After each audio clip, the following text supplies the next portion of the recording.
네, 3부 예배 오신 여러분 환영합니다. 우리 다 함께 일어나서 주님을 전심으로 찬양하도록 하겠습니다.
주의 나라가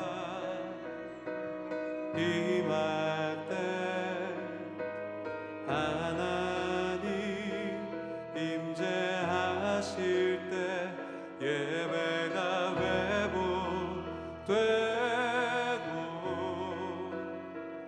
기적은 일어나네. 전능하신 주 영원하신 능력의 통치자 자유가 선포되어 주 백성 돌아오네. 하나님 나라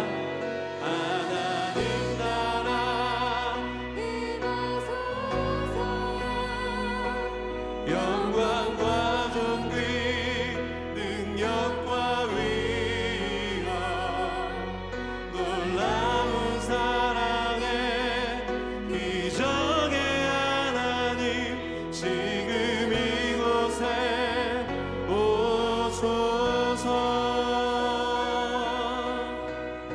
주의 나라가 임할 때 주의 나라가 임할 때 하나님 임재하실 때 예배가 회복되고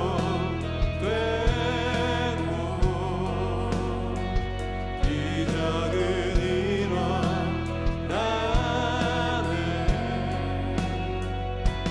전능하신 주 영원하신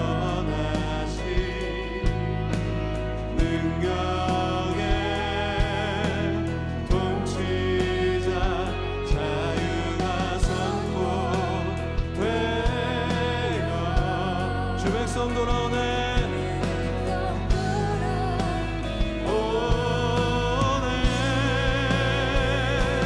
하나님 나라 임하소서. 영광과 존귀 능력과 위엄 놀라운 사랑의 기적의 하나님 지금 이곳에 오소. 하나님 나라 임하소서. 하나님 나라 임하소서. 영광과 존귀 놀라운 사랑의 기적의 하나님 지금 이곳에 오소. 하나님 나라 임하소서.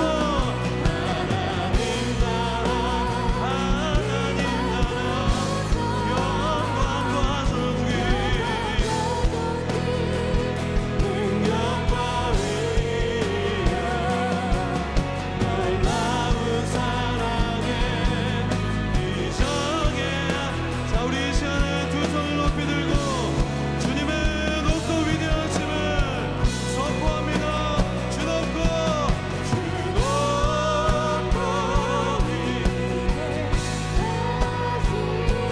크게 외쳐 선포하네. 만왕의 왕 주 하나님 지금 오소. 주 높고 위대하심을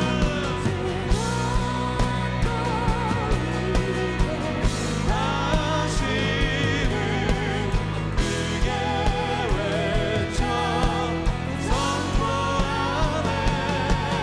만왕의 왕 지금 주 높고 위대하심을 주 높고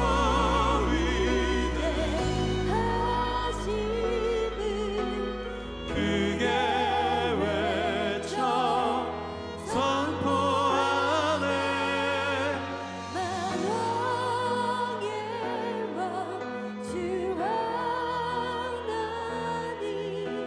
지금 자 우리 이 시간 다시 한번 주님의 높고 위대하심을 큰 소리로 외칩니다. 주 하시 크게 외쳐 선포하네.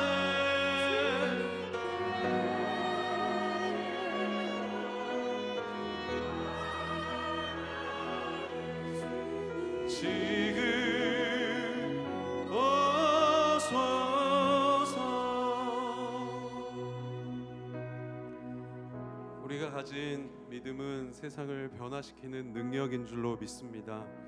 이 시간 그 세상을 향해 하나님에 대한 우리의 신앙 고백을 가장 큰 목소리로 선포하도록 하겠습니다. 나는 전능하신 아버지 하나님, 천지의 창조주를 믿습니다. 나는 그의 유일하신 아들 우리 주 예수 그리스도를 믿습니다.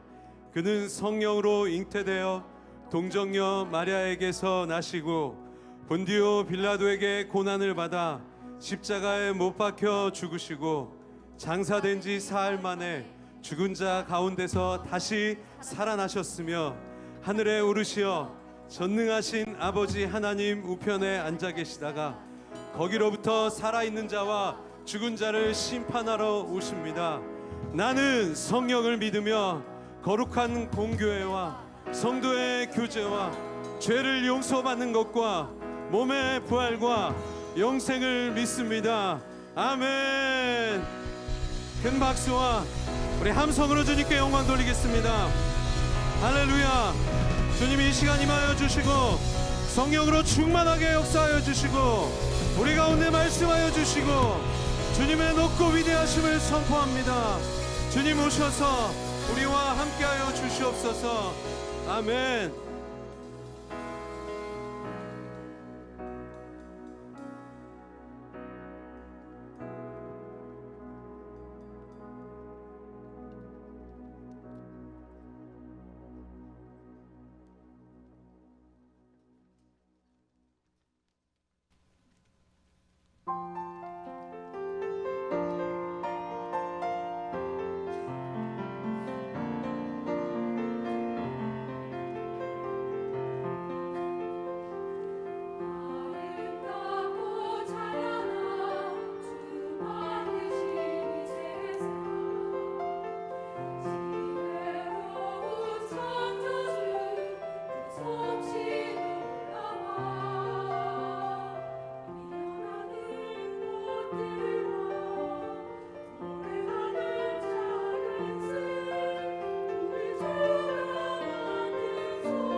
저는 대학교 들어갔을 때 저희 기독교 대학이었어요. 그래서 우리가 기독교 문학을 필수적으로 그걸 택해야 졸업을 할 수가 있어요. 그래서 그 기독교 문학을 공부하면서 제가 성경을 그때 처음 읽고 제가 그 예수님이 하신 여러 가지 행적이나 모든 걸 보고 그 성경 말씀을 배우면서 그때서 제가 깨달았어요. 예수님이 이 세상에 오셔서 무엇을 하셨나? 저희들의 구원에 하나님이시구나 하는 걸 절실히 깨달았어요. 그리고 그 십자가에서 저희들을 위해서 돌아가신 거, 그게 제 마음에 참 닿았어요. 얼바인 온누리 교회에서 제 믿음이 더 자란 것 같아요. 목사님의 말씀과 또 생명의 삶, 또 1대1을 통해서 저의 믿음이 많이 자란 것 같아요. 제가 먼저 마음에 흥분이 되더라고요. 1대1을 하면서 내가 몰랐던 예수님을 더 알게 되고 자세히 알게 되고 하나님이 계시고 그 믿음 안에서 살면은 말씀을 갈급하게 되는 것 같아요, 저는. 그래서 말씀 안에서 내가 살아야 되고 그걸 많이 느꼈어요. 그 1대1을 하면서 많은 은혜를 받았습니다.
귀한 찬양 감사의 박수 올려드리겠습니다. 오늘 저희들에게 주신 하나님의 말씀 에베소서 2장 20절에서 22절까지의 말씀 다 같이 한 목소리로 봉독하도록 하겠습니다. 시작. 여러분은 사도들과 예언자들의 기초 위에 세워진 사람들이요 그리스도 예수께서 친히 모퉁이 돌이 되셨습니다. 그리스도 안에서 건물 전체가 서로 연결돼 주 안에서 함께 살아 거룩한 성전이 됩니다. 여러분도 성령 안에서 하나님께서 거하실 처소가 되기 위해 그리스도 안에서 함께 세워져 가고 있습니다. 아멘. 저희를 향하신 주님의 말씀입니다. 오늘 말씀을 전하실 목사님 소개하고자 합니다. 이 목사님 만날 때면 분주하던 제 마음에 평안이 생기는 것 같습니다.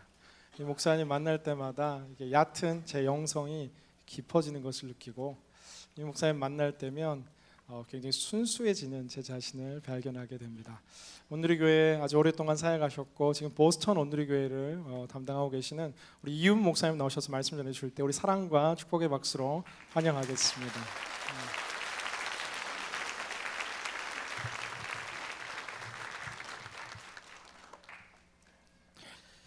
그리스도의 평화가 여러분과 함께 있기를 기원합니다. 오늘 읽은 말씀 속에 함께 세워져가는 어떤 건축의 표현들이 있습니다. 건물 전체가 서로 연결되어서 함께 성전이 되어가고 또 함께 세워져 간다는 아름다운 고백이 여기 담겨져 있습니다. 오늘 우리가 살아가고 있는 시대는 연결보다는 좀 단절을 더 많이 느끼는 그런 시대가 되었습니다. 몇 해 전 한 사회학자가 쓴 책 중에 제목이 단속사회라는 책이 있었습니다. 그 의미는 우린 끊임없이 SNS를 통해서 세계 많은 사람들과 접속하고 있는데 하지만 조금만 마음에 들지 않으면 차단해버리는 접속과 차단의 단어를 하나씩 떼어서 단속사회라는 책을 만들었습니다. 그 내용은 그런 것입니다. 우리가 어마어마하게 많은 사람들과 함께 접속하면서 연결되는 것 같지만 사실 우리는 훨씬 더 차단되면서 단절되는 사회를 만들어 왔고 살아가고 있다는 것입니다.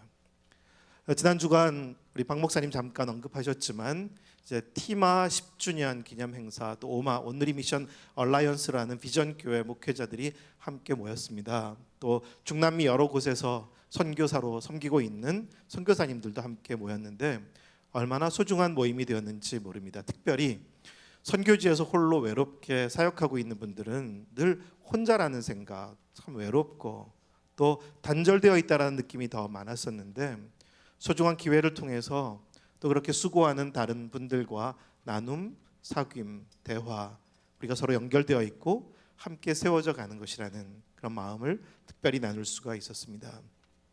바라는 것은 오마든지 또 티마든지 또 우리가 하는 그 모든 사역이 더 잘 세워져 가게 되기를 바라는 것이고 또 우리가 하는 수고가 하나님 나라가 이 땅에 임하는 것이 되기를 바라는 마음 모두에게 있습니다. 하나님 나라, 우리 모두가 소망하는 그런 고백이기도 합니다. 우리가 예수님께서 가르쳐 주신 주기도문을 통해서 늘 기도하듯이 나라가 임하게 되기를, 뜻이 하늘에서와 같이 땅에서도 이루어지기를, 그 기도 속에서 그 하나님 나라는 우리가 죽어서 가는 어떤 천국이 아니라 이 땅에서 이루어질 하나님의 주권을 통해서 그분의 통치를 통해서 일어나는 그런 하나님 나라에 대한 고백과 기대입니다. 성경에는 하나님의 나라가 어떻게 임하는지 또 하나님의 통치와 관련된 많은 표현들이 있지만 특별히 우리의 인생과 또 우리의 모든 일들에 대하여 건축에 비유한 표현들이 참 많이 있습니다. 시편 127편 1절에도 여호와께서 집을 세우지 아니하시면 세우는 자의 수고가 헛되고 여호와께서 성을 지키지 아니하시면 파수꾼의 경성함이 허사로다. 인간이 하는 것 같지만 하나님께서 하시지 않는다면 아무런 의미가 없다는 그런 말씀을 담고 있습니다.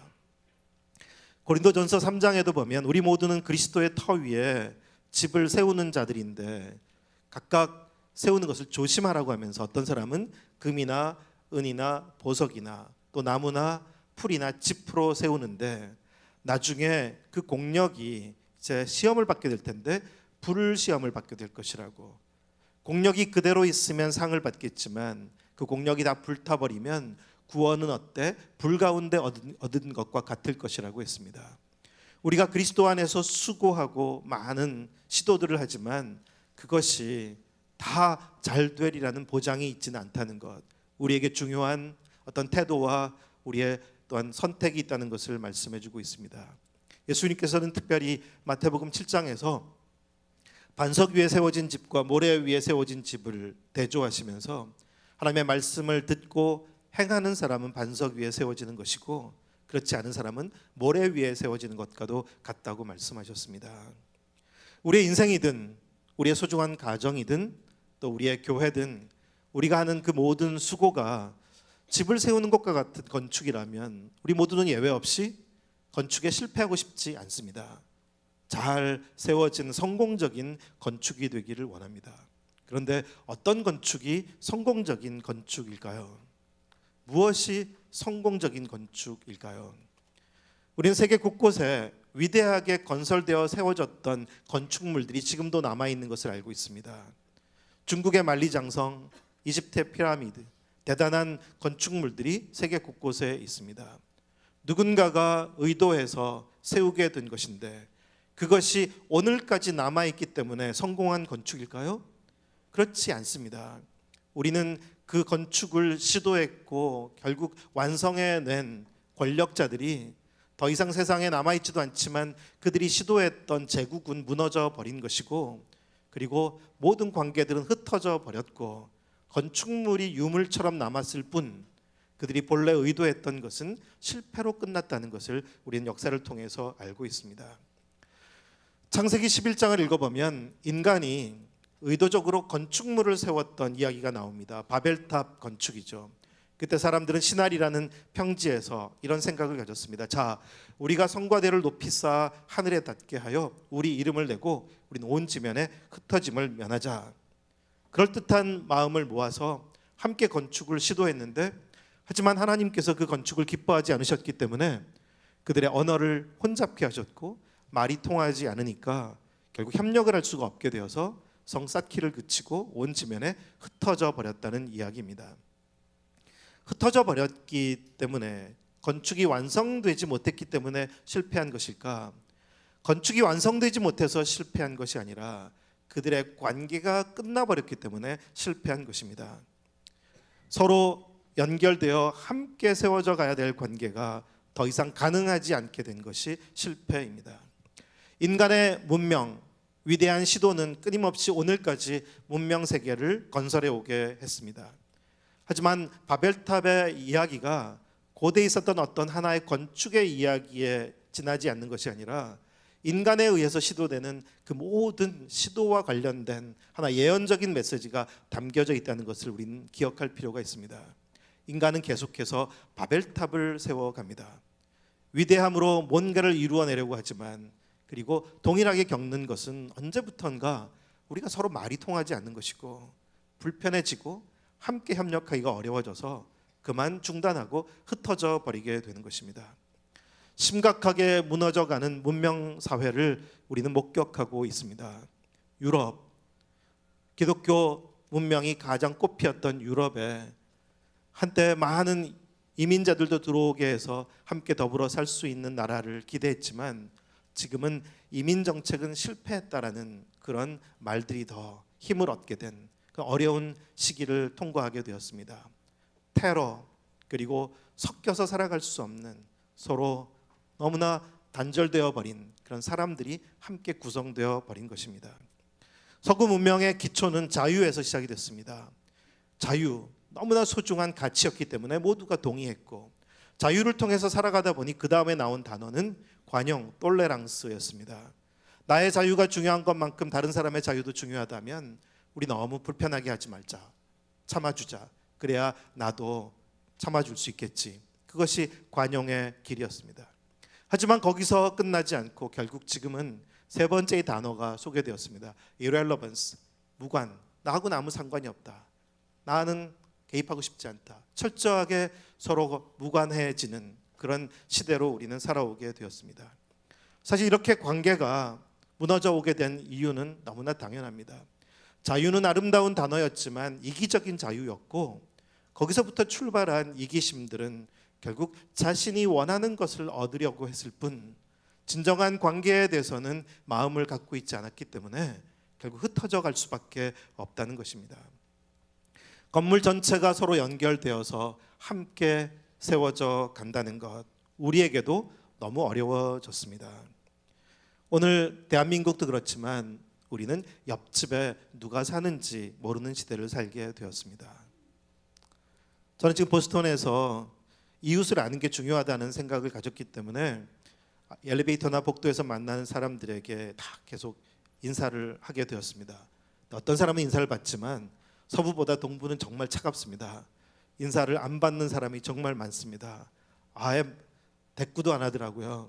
그러면 저도 그 다음부터는 대꾸를 하지 말아야 될 것 같은데, 하지만 그래도 이웃과의 관계를 세워가야 된다는 생각에 계속 인사를 해보고 있습니다. 얼마나 관계가 세워질지는 잘 모르겠습니다. 사실 이제는 문명 한복판으로 가면 갈수록 우린 옆집에 누가 있는지 모릅니다. 그러다 보면 슬픈 뉴스들도 듣게 됩니다. 고독사, 어떤 사람이 죽었는데 오랫동안 아무도 알지 못하고 있는 것입니다.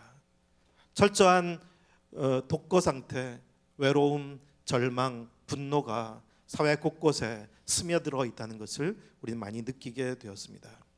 미국만 하더라도 미국은 어쩌면 극과 극의 정치인이 많은 인기를 끌게 되었습니다. 대권 주자였던 트럼프와 그리고 버니 샌더스는 극과 극의 사람인데도 나름 수많은 지지자를 얻고 있습니다.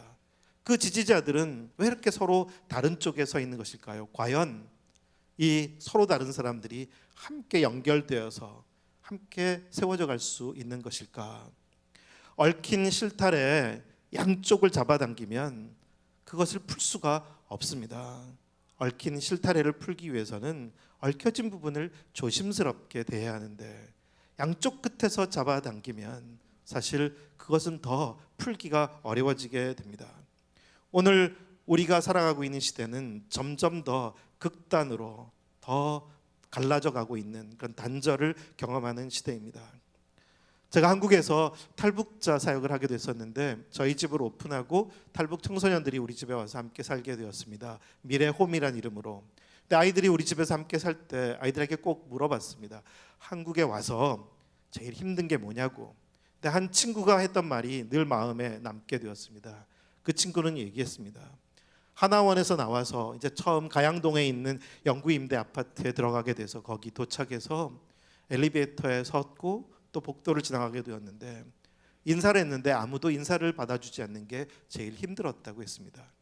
그 아이는 함경북도 한 작은 마을에서 살 때 동네 사람들 모두를 알고 지냈고 인민학교, 중학교 모든 친구들을 다 알고 지내고 모르는 사람이 없었는데 한국에 와서 보니까 다 남이 되어버렸고 나에게는 친구도 이웃도 가족도 아무도 없다는 게 너무 힘들다는 것이었습니다.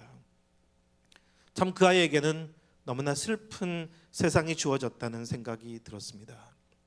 제가 청년 때부터 소외층 사역을 하면서 이제 온누리 교회를 통해서도 한때는 신림 7동 난곡이라는 지역에 교회가 하는 사역이 있었는데 열린 이웃이라는 공부방이 있었습니다. 근데 그곳이 나중에 이제 사역을 하다가 재개발이 되면서 여러 해가 지난 후에는 아파트 단지가 다 세워지게 되었는데 그러면서 찾아온 변화들에 대해서 안타까운 이야기를 들었습니다. 처음에 판잣집으로 함께 형성되어 있는 그 동네에는 공동 수도가 있었고 공동 화장실이 있어서 아침마다 줄을 길게 늘어서서 불편한 삶을 살아가지만 그래도 그것을 통해서 사람들은 서로 어려운 처지에서 서로 삶의 이야기를 나누고 기쁨과 아픔을 함께 나누는 나름의 공동체를 이루고 있었는데 아파트 단지가 다 들어서서 영구 임대 아파트로 각각 들어가다 보니 집에 수돗물도 나오죠. 화장실도 있죠. 그러니 편해졌는데 이제 함께 만날 이유가 없어지게 된 것입니다. 철저하게 더 고립된 외로운 사람들로 살아가게 되었고 판잣존이 이렇게 모여져 있을 때에는 바깥에서 도우려는 도움의 손길들이 많이 찾아왔었는데 아파트 단지가 서고 나니까 이제 아무도 찾아오지 않게 되는, 오히려 문명에 의해서 편리해진 과정을 통해서 더 잃어버린 것이 많다는 것을 느낄 수가 있었습니다. 연결이 아니라 단절을 경험하는 오늘의 시대에서 우리 크리스천들, 우리는 어떤 길을 걸어가야 하는 것일까요? 오늘의 교회는 예수 바보 행전, 예수님을 바로 보여주는 사람들이라는 표어로 어떤 새로운 걸음을 걸으려고 이제 도전을 함께 나누고 있습니다. 우리가 이 시대 속에서 주님께 신실한 길을 찾기 위해서 오늘 말씀에 함께 귀를 기울이고 싶습니다. 오늘 말씀은 교회가 어떻게 시작되었는지에 대한 말씀이기도 합니다. 하지만 이 말씀은 우리 인생의 건축, 우리 가정의 건축, 우리가 이 땅에서 시도하는 그 모든 일들에 대한 주님의 뜻을 담고 있습니다. 우리가 함께 건물 전체가 연결되어 함께 잘 세워져 가기 위해서 어떤 것이 중요한지 세 가지의 말씀을 여러분과 나누려고 합니다. 첫째는 우리가 사도들과 예언자들의 기초 위에 항상 있어야 한다는 것입니다. 우리의 인생은 어떤 터 위에서 세워지고 있습니까? 바벨탑을 세우려고 했던 사람들도 동기가 있었습니다. 왜 세우려고 했습니까? 그들 마음에 불안이 있었습니다.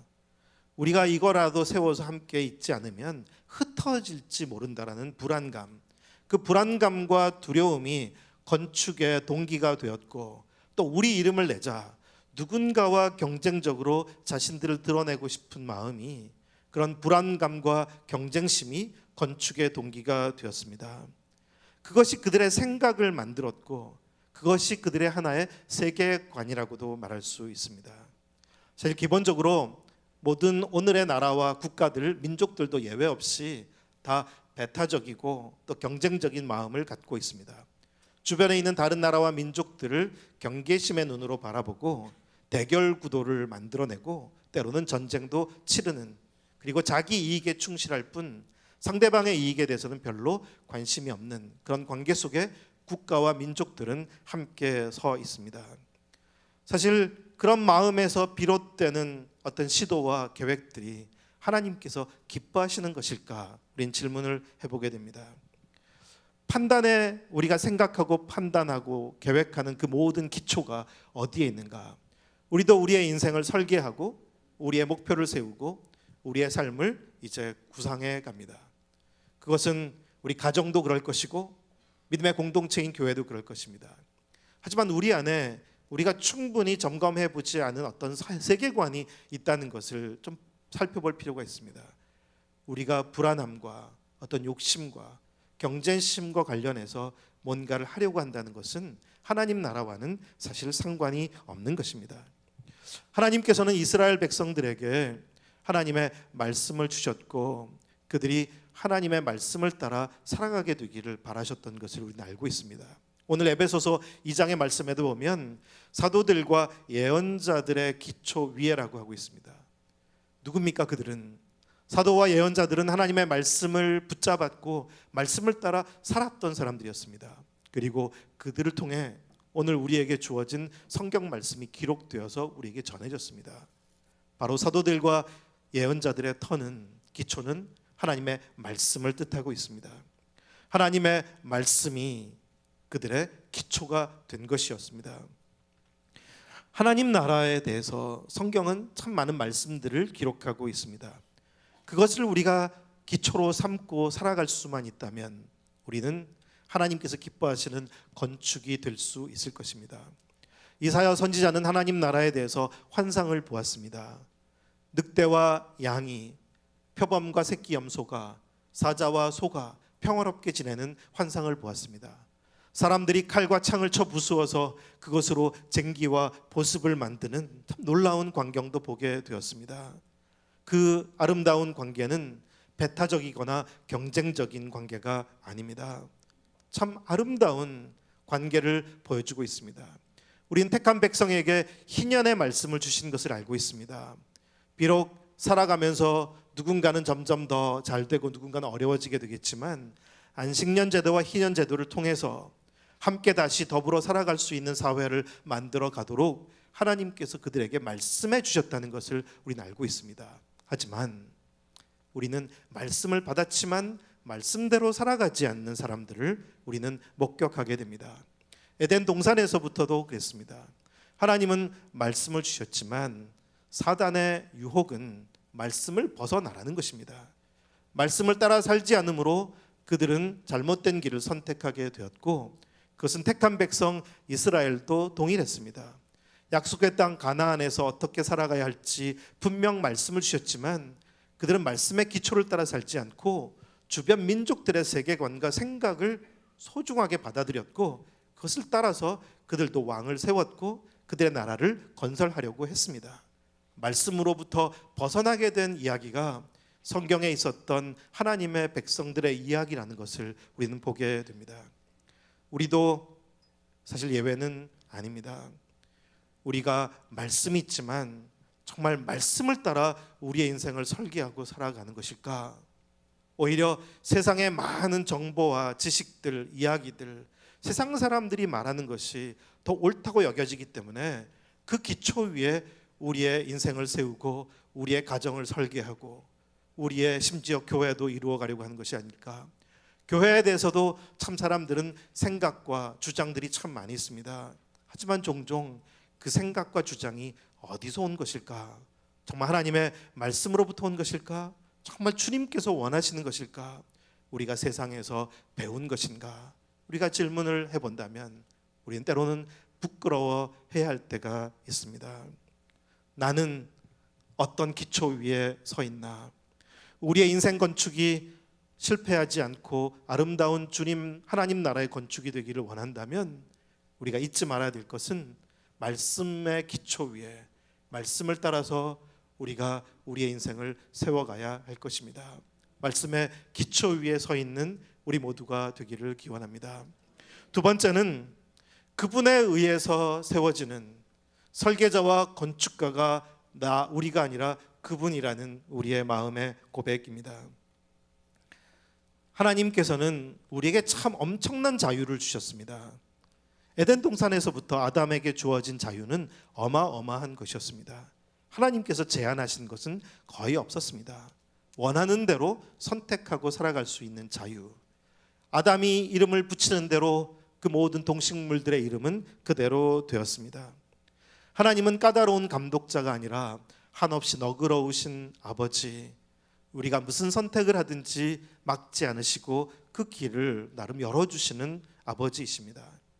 그 하나님은 그렇게 우리에게 한없는 무한한 자유를 주시지만 우리가 한 가지 잊지 않기를 바라시는 게 있습니다. 우리에게 그렇게 엄청난 자유를 주셨지만 그래도 우리는 창조주가 아니라 피조물이라는 것을, 우리는 주인이 아니라 대리자라는 것을, 하나님께서 하나님의 형상대로 지으시고 우리에게 부탁하신 것이 있고 우리는 우리의 주 되신 그분의 부탁을 따라서 청지기로 살아가도록 부름받은 것이지 인생의 주인이 되라고 부름받은 것이 아니라는 것입니다. 하지만 사단의 유혹은 우리를 거기서 넘어서게 합니다. 너도 하나님처럼 될 수 있다는 것입니다. 너도 눈이 밝아 하나님처럼 될 수 있다. 우리가 하나님 자리에 앉도록 유혹한 것입니다. 사실 그 이후 모든 인간은 자기 인생의 주인이 되기로 결정한 듯이 살아갑니다. 내 인생은 나의 것. 누구도 내 인생에 대해서 이래라 저래라 할 수 없고 누구도 내 인생을 주관할 수 없다. 나는 내 인생을 내가 원하는 대로 살아갈 것이다. 그것이 우리의 인생이 되었습니다. 그렇게 우리가 스스로 주가 되고 나니 결국 우리의 모든 삶에서 문제가 일어나게 되었습니다. 사실 하나님의 통치는 하나님의 특별한 은혜와 사랑 안에 우리를 거하게 하시며 우리가 거기서 우리가 서로 연결되어 있음을 발견하게 되고 그리고 이제 성령 안에서 그리스도 안에서 함께 동행해 갈 수 있도록 우리를 도우시는 특별한 은혜입니다. 이사야 선지자가 환상으로 보았던 그 아름다운 놀라운 평화로운 광경은 어떤 때 주어지는지 이사야 선지자는 이렇게 표현하고 있습니다. 물이 바다를 덮음같이 여호와를 아는 지식이, 그 영광을 아는 지식이 온 땅에 가득하게 될 때라고 말하고 있습니다. 모두가 하나님의 하나님 되심을 알고 그분의 영광, 그분을 아는 지식으로 가득하게 될 때, 그때 우리의 모든 관계가 다시 회복되고 세워질 수 있다는 것을 말씀하고 있습니다. 우리가 하나님 앞에 진정으로 겸손해질 수 있을 때 내가 주인이 아니라 나는 청지기일 뿐이라는 것을, 우리의 삶의 모든 영역에서 주인 의식이 필요한 것이 아니라 청지기 의식이 필요하다는 것. 우리가 손님이 되어서도 안 되겠지만 주인 되어서도 안 된다는 것. 우리는 주인이 아니라 우리의 주는 오직 한 분, 하나님 그분 한 분뿐이시고 예수 그리스도께서 우리의 주가 되실 뿐, 우리 중에 어느 누구도 주가 될 수 없다는 그 겸손이 우리의 건축을 하나님 나라의 건축으로 세워주게 될 것입니다. 오늘 읽은 에베소서 2장의 표현을 보면 다 수동형으로 되어 있습니다. 그 기초 위에 세우심을 입었다고 했고, 성전이 되어 간다고 했고, 그리고 지어져 간다고 고백하고 있습니다. 그 모든 표현이 수동형인 이유가 뭘까요? 우리에게 주도권이 있지 않다는 것입니다. 우리가 설계자가 아니고 우리가 건축가가 아니라는 것입니다. 설계하시는 분도 주님이시고 건축하시는 분도 주님이시라는 것, 우리가 그것을 잊지 않고 살아가게 되기를 원하시는 것입니다. 사실 우리의 모든 인간관계의 갈등과 분쟁을 가만히 들여다보면, 심지어 우리 부부 사이의 갈등과 다툼, 우리 가정의 분란, 더 소중한 믿음의 공동체가 갈등과 분쟁에 휘말릴 때가 보면 다들 마음이 높아져 있을 때입니다. 다들 자기 의견이 강해졌고 자기가 답을 갖고 있는 것처럼 높아져 있고 자존심을 세우고 서로 부딪히게 된 것입니다. 그때 만약 모두가 주님의 주권과 통치에 겸손하게 무릎을 꿇을 수만 있다면, 마음을 낮추고 겸손할 수만 있다면 우리는 함께 다른 길을 찾고 걸어갈 수 있을 것입니다. 우리의 모든 분쟁은 우리의 높은 마음이 꿈틀거리고 있는 부딪힘입니다. 주님은 우리가 신실하게 함께 연결되어 세워져 가게 되기를 바라십니다. 겸손, 우리에게 하나님의 주권과 통치 앞에 겸손이 너무 소중하다는 것을 기억하고, 우리 인생의 설계와 건축에서, 우리 가정의 건축에서, 우리 믿음의 공동체의 건축에서 주님의 주권과 통치를 늘 인정하고 그 앞에 복종하고 신실하게 그분의 설계와 그리고 건축을 따르는 우리 모두가 되기를 기원합니다. 세 번째는 우리의 목적입니다. 건축의 목적인데, 성령 안에서 하나님의 거하실 처소가 되기 위하여 세워져 가는 것입니다. 바벨탑을 세울 때 그들은 건축의 어떤 설계와 주도자가 되려고 했죠. 자, 우리가 했던 것처럼. 그러면서 그들에게 또 목적도 뚜렷하게 있었습니다. 우리가 성과대를 높이 쌓아 하늘에 닿게 하여 우리 이름을 내고 그들을 드러내고 그들을 높이는 것이 그들의 목적이었습니다. 높아지려는 우리 안에 높아지려는 나가 있습니다. 다 높아지려는 그들 마음속에 높아지려는 각자가 있습니다. 그러니 그들이 함께 시도하지만 다 높아지려는 마음을 가진 사람들 사이가 어떻게 평화로울 수가 있겠습니까? 결국 그들의 대화가 막히고 협력이 불가능해진 이유는 그들 안에 꿈틀거리고 있는 높은 마음, 높아지고 싶어하는 그런 마음이었던 것을 우리는 보게 됩니다. 크리스탄덤, 크라이스트와 킹덤, 그리스도와 나라를 합친 단어 기독교 세계는 이제 쇠하여 가고 있다고 이제 학자들도 말하고 있습니다. 기독교 세계는 저물어 가고 있다고. 서구 유럽뿐만 아니라 미국에서도 그리고 우리 한국에서도 이제는 교회와 기독교의 영향력은 점점 작아져 가는 것으로 느껴지고 있습니다. 왜 우리는 우울한 그런 슬픈 이런 기류 속에 들어오게 된 것일까요? 사실 우리가 위대하게 여겨졌던 기독교 세계는 어두움을 참 많이 안고 역사 속을 걸어오게 되었습니다. 보스턴 온누리 교회, 제가 지금 거기서 사역하고 있는데요. 이번 여름에 아우리치를 원주민 부족 마을 두 군데로 갑니다. 한 부족은 미국 중부에 있는 이제 부족이고 한 부족은 캐나다에 있는 부족으로 아우리치를 가게 되었습니다. 근데 이번에 티마 선교사 중에 한 분이 그 원주민 사역을 하는 분을 통해서 이야기를 좀 듣게 되었습니다. 원주민 모든 마을들 공동체 커뮤니티마다 술과 마약, 범죄로 아주 심각한 어두운 문제를 안고 살아갑니다. 그런데 그 뿌리가 되는 이유가 있는데 처음 유럽의 백인들이 북미로 건너와서 네이티브 인디안들을 만나게 되었을 때 참 너무나 많은 인디안들을 학살하게 된 것, 20만 명 정도만 살아남았을 뿐 3천만 명 이상이 학살당했다는 기록이 있다고 들었습니다.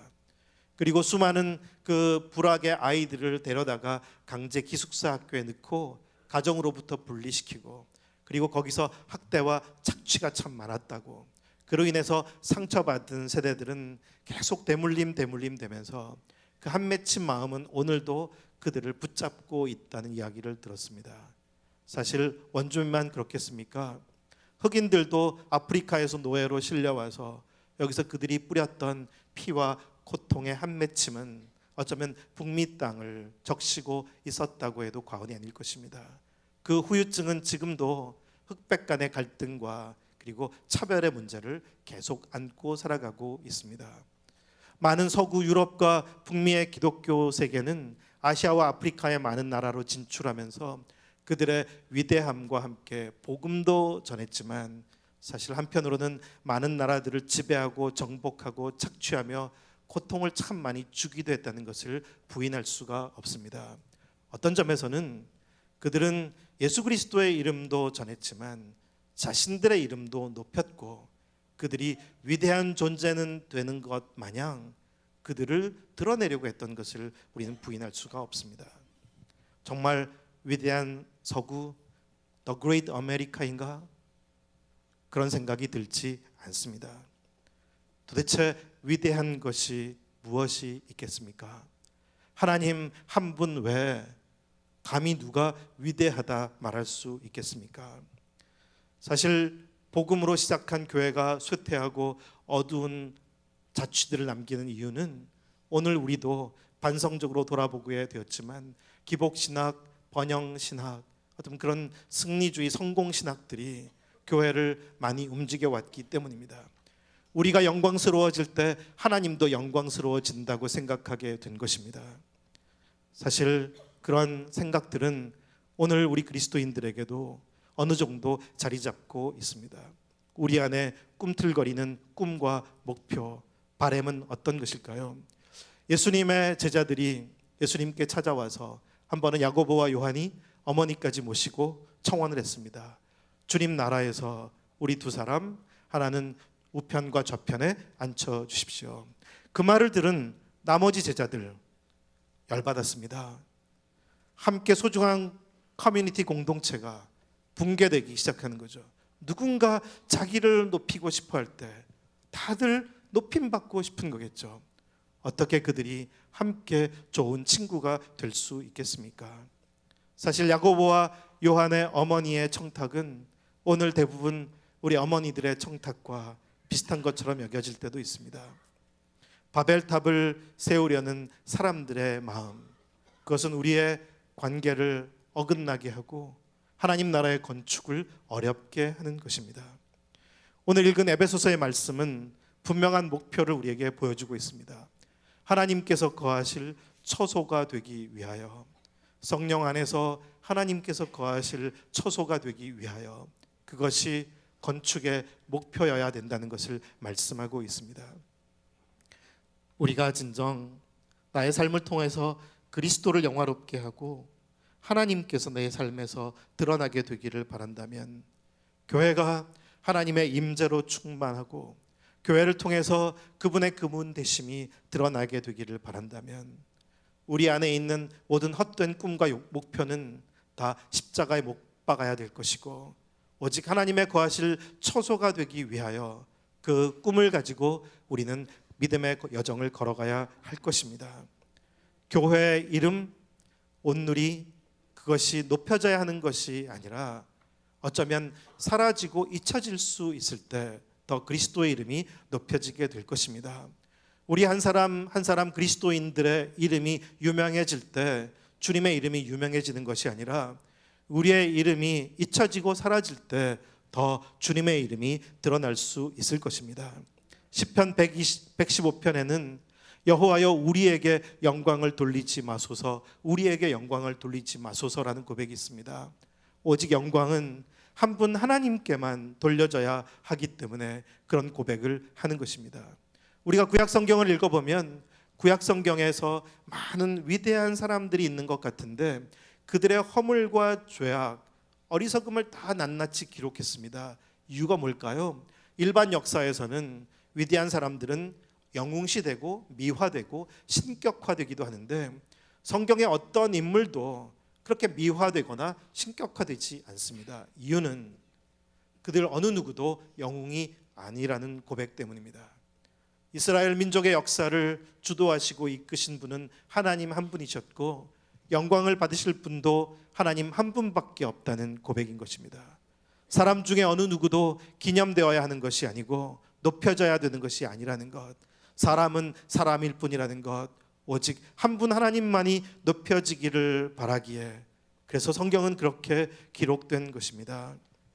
우리가 이 보배를 질그릇에 가졌으니 사도 바울의 고백입니다. 예수 그리스도라는 보배를 지닌 질그릇, 그 그릇 안에 담겨진 예수님이 가장 잘 드러나기 위해서는 그릇은 아무 데서나 막 쓰여지기도 해야 되겠지만 더 중요한 길은 그릇이 깨져버리는 것입니다. 그러면 그릇 안에 있는 보배가 더 빛을 발하게 되는 것이겠죠. 예수님의 이름이 높여지기를 바란다면, 예수님께서 바로 보여지기를 진정으로 원한다면 우리는 부서질 필요가 있고 우리는 더 낮아질 이유가 있는 것입니다. 하나님의 거하실 초소가 되기 위하여 그 꿈, 그 간절한 마음으로 살아갈 때 우리가 이 땅에서 건축해가는 우리의 인생이나 가정이나 교회나 가장 아름다운 하나님 나라의 건축이 될 것입니다. 사랑하는 성도 여러분, 오늘 우리는 정말 산산조각이 나버린 프래그멘티드 된 사회를 살아가고 있습니다. 옛날에는 있지도 않았던 단어들, 가족 해체, 모든 것이 붕괴되어가는 시대 한복판을 우리는 살아갑니다. 어떻게 우리가 서로 다 연결되어서 함께 세워져 갈 수 있을까요? 우리의 인생도 가정도 교회도 여전히 주님의 부르심 앞에 있습니다. 간절히 바라기는 하나님께서 친히 세우시는 하나님 나라의 건축이 되기를 소망합니다. 잊지 맙시다. 우리가 어떤 터가 아니라 기초가 아니라 하나님의 말씀의 터 위에 우리의 삶을 세우기로 결단합시다. 그리고 잊지 맙시다. 우리가 설계하는 것도 우리가 건축하는 것도 아니라는 것을, 오직 주께서 설계하시고 건축하시도록 우리가 더 주권을 그분께 드리고 말씀에 순복하고 겸손히 반응하는 우리 모두가 되기를 기원합니다. 그리고 목표, 오직 하나님의 거하실 초소가 되기 위하여 나의 인생에서 나를 만나는 사람들이 내게서 하나님을 느낄 수 있고 우리의 가정에 드나드는 사람들이 우리의 가정에서 하나님의 어떤 임재를 느낄 수 있고 우리가 함께하는 모임, 우리가 하는 이 땅에서의 모든 시도와 수고 속에 가까이 온 사람들이 거기서 그리스도의 향기를 맡을 수 있다면 그처럼 아름다운 일이 어디 있겠습니까? 예수님을 바로 보여주는 사람들, 우리가 신실한 하나님 나라의 건축에 함께 참여하는 우리 모두가 되기를 주님의 이름으로 축원합니다. 기도하겠습니다. 은혜로우신 주님, 저희를 하나님 나라의 백성 삼아 주셔서 감사합니다. 주님의 주권과 통치를 기억하고 그 주님께서 친히 세우시는 하나님 나라의 건축이 되기를 소망합니다.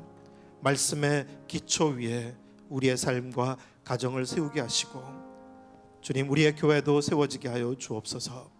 주님, 오직 우리 중에 어느 누구도 설계자와 건축가가 아닌 것을 기억하고 주님께 묻고 주님께 귀 기울이고 주님의 따라 뜻에 따라 순복하는 저희들 되게 하여 주시옵소서.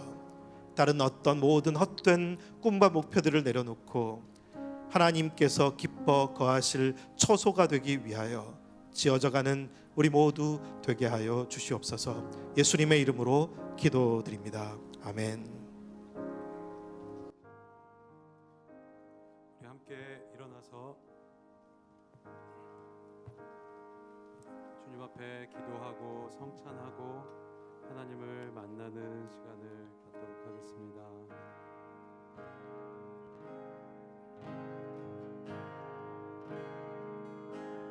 내 아버지 그 품 안에서 내 영혼은 안전합니다. 주 손길로 내 삶을 안으시니 그 평강이 나를 덮습니다. 내 아버지 그 품 안에서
하늘과 땅이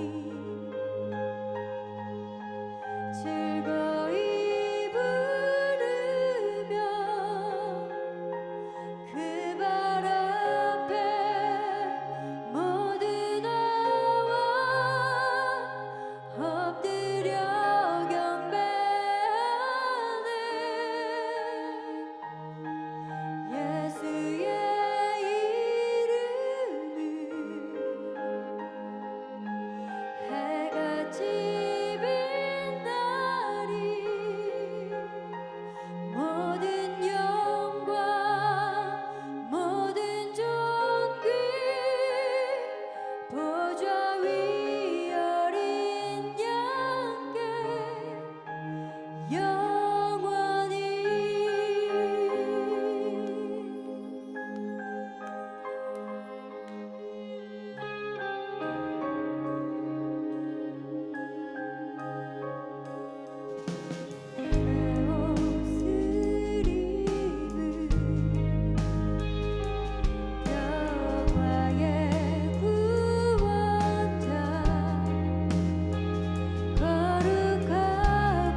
모두 나와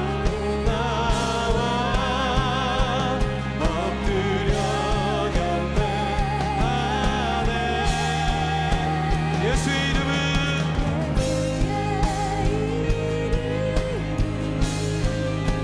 해같이 빛나리.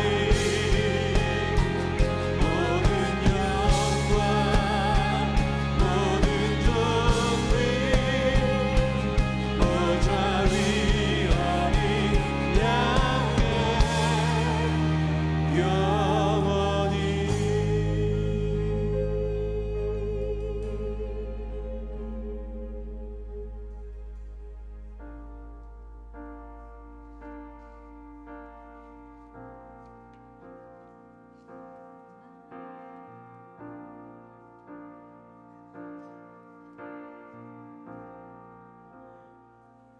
마라나타 주 예수여 어서 오시옵소서. 땅의 모든 끝 모든 족속 주를 찬송하게 하소서. 마라나타 주 예수여 어서 오시옵소서. 모든 열방이 주께 돌아와 춤추며 경배하게 우리 주님 다시 오실 길을 만들자. 십자가를 들고 땅 끝까지 우린 가리라.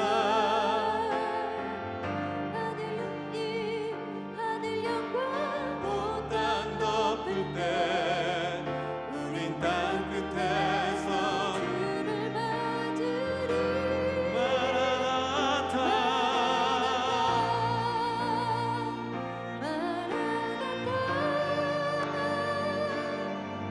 오는 주 예수여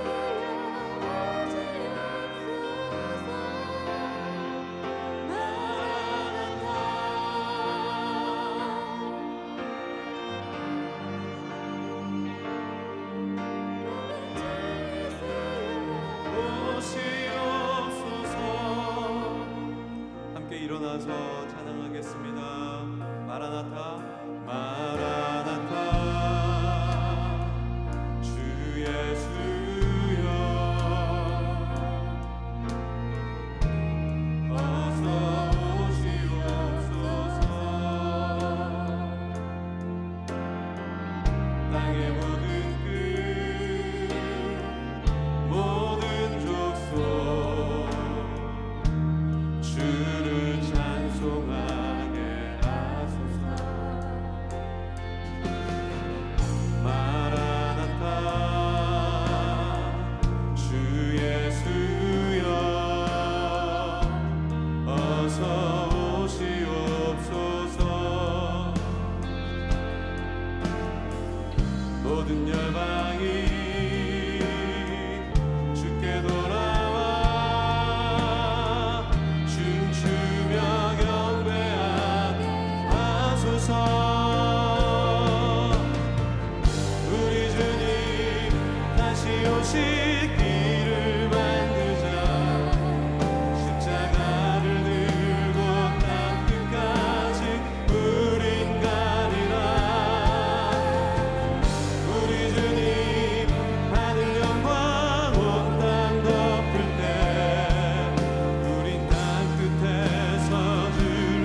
사랑하는 주님, 우리 삶의 구석구석 속에 외로움과 고독과 단절과 분리 속에 한숨 쉬며 살아갈 때가 참으로 많습니다. 우리 인생의 본질과 기초와 반석이 하나님의 말씀과 겸손 가운데 하나님 나라를 건축하는 모든 삶이 될 수 있도록 우리의 삶을 거룩히 회복시켜 주시옵소서. 우리의 삶을 온전히 주께 올려드리며 함께 구별하여 드리는 예물 또한 축복하여 주셔서 힘겨운 가운데 드리는 손길마다 그 모든 일터와 비즈니스마다 주여 하늘과 땅에 충만한 것으로 축복하여 주옵시며, 또한 이 물질 사용되는 모든 곳곳들마다 마라나타 예수 그리스도의 영광이 정말 선포되며 정말 하나님의 나라가 건축되는 거룩한 축복의 통로가 되게 하여 주시옵소서. 이제는 우리 주 예수 그리스도의 한량없는 은혜와 극진하신 하나님 아버지의 사랑하심과 매 순간 함께 하시는 성령님의 감화감동 역사하심의 은총이 오늘 다시 오실 예수 그리스도의 길을 사모하며 오늘 이 땅 가운데 하나님 나라를 건축하기를 다짐하는 고개 숙인 모든 성도들의 심령 위에 그 모든 삶의 자리와 민족과 족속과 열방의 땅의 끝 위에 지금으로부터 영원토록 함께 하시기를 간절히 축원하옵나이다.